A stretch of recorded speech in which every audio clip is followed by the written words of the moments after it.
Certainly this is different than the operating room. There's so many lights. We turned the lights off in the operating room.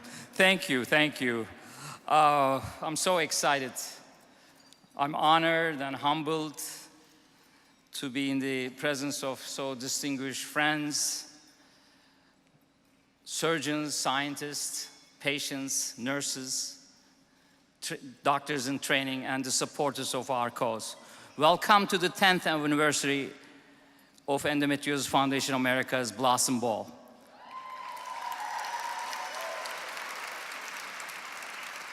I'm sure you'll agree, what a beautiful night here in New York at Cipriani.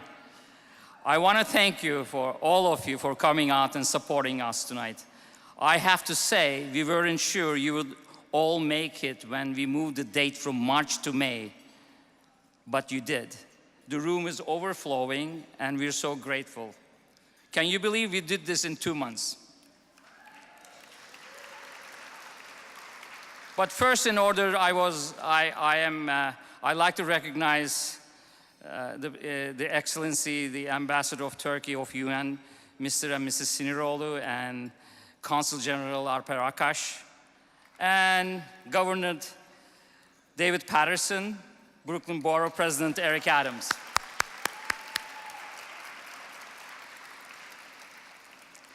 There are so many people here tonight I want to recognize. But first, beyond and above everyone else, I want to thank my Endofound co-founder, Padma Lakshmi.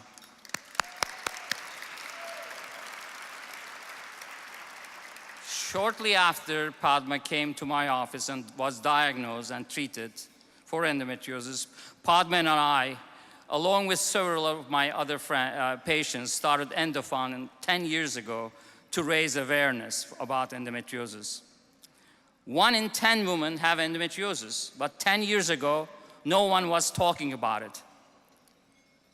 It was Padma that started to talk about it. Today, CNN is reporting that endometriosis is the 3rd most Googled health topic. Believe it or not. So we owe her courageous decision to come with us.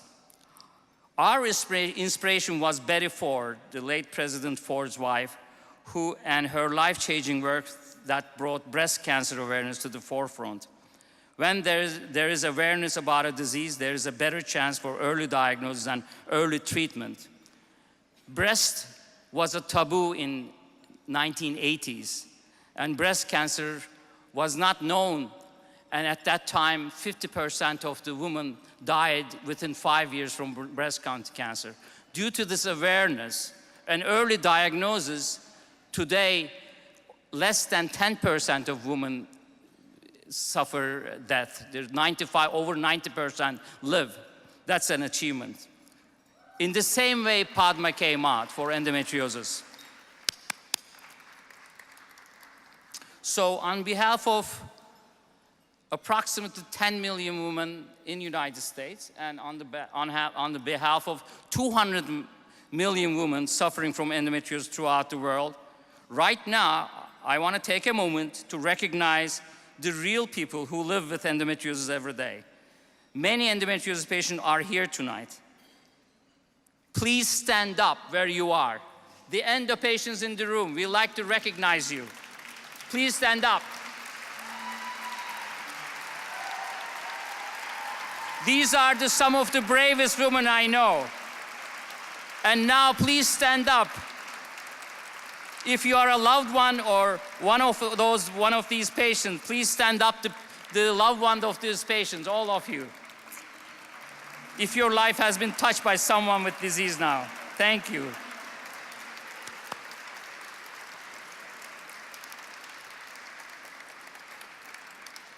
Thank you.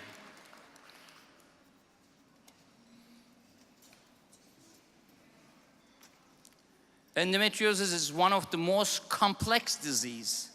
These women, some of them I know in person, had 13 hours of surgery multiple times, multiple organ involvement with multiple surgeons of ours, and they are in the crowd. I appreciate your help, surgeon friends of mine. Without you, we wouldn't be here. Thank you very much.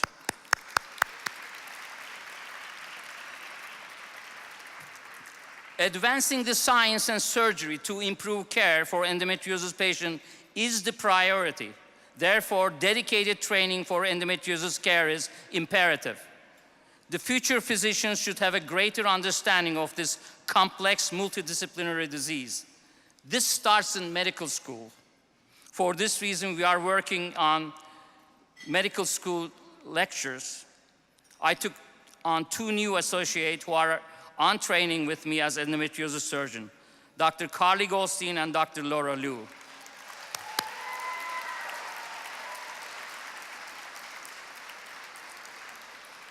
I am so excited to announce tonight that together with the Foundation and Northwell Health, an endometriosis fellowship, this is on the plans, is planned to start in next year.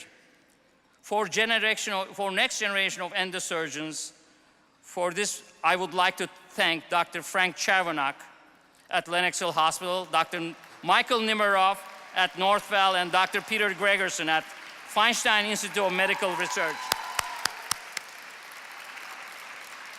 Together with more fellowship-trained surgeon and medical school curriculum changes, this disease will get more than 1 paragraph in the medical textbooks.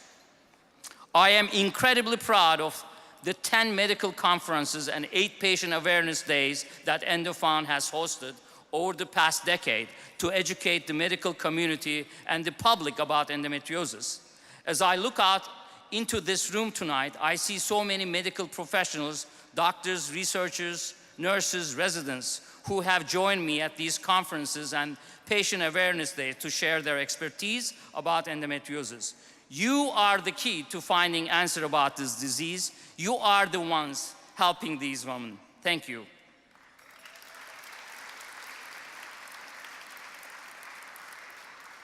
And speaking of research, this year we are proud to announce that we will surpass the $1 million mark in total grants awarded to some of the top research centers around the world.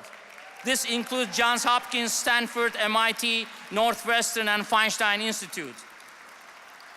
Some of these researchers are here tonight, and my heartfelt thanks for the work you're doing. Thank you. It's time for thanking some people that really made this night happen. I want to take a moment to thank my board directors, Dr. Michael Broderson, Madeline Rudin, Yaniv Larish, Sandra Galbar, Subrata D, Lena Dunham, Piraya, Baim, Christy, Gamza Atesh, and Elif Seckin. I cannot forget the EndoFound team who pulled off tonight's event. Thank you for tonight's co-chairs, Sandra Galbard and Subrata D. Thank you to Nina, Kimberly, Dennis, Chanel, Phil, Lauren, and Marilyn for all the job well done. And Sarper and Jean, each of you play an essential role in keeping the foundation humming along. Thank you. But last but certainly not least, thank you to my family. You're the reason I'm speaking here. You're the reason I'm able to do. My wife, Elif, for supporting me on this journey. To my children, Timur, Mina, and Serin, and my son-in-law, Larry Livornisi, thank you. I appreciate your understanding that and forgiveness for all the time I was away from you because of this disease, endometriosis. And of course, thank you to all of you for all of your support, the online fundraiser, and your words of encouragement. Wow, even Doug the pug came out tonight with his Mama Magger, Leslie Mosier. Where is she? Where is Leslie? Leslie wrote a song about her struggle with endometriosis. Her song, Get Better, is online, and portion of the proceeds goes to EndoFound. Thank you, Leslie. Okay, tonight we are honoring 3 extraordinary women. Molly Karim Rose, Alaya Baldwin, and Fran Drescher. Tonight, 10th anniversary lifetime achievement goes to a woman who works tirelessly to promote early diagnosis and prevention for women's health. But many of you don't even know her for this reason.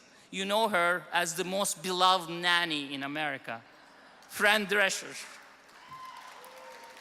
A person who has lent her unique voice to women's health, a gynecological cancer survivor. She has turned her pain into purpose and lemons into lemonade. Always a champion for leveraging her international fame on behalf of greater good.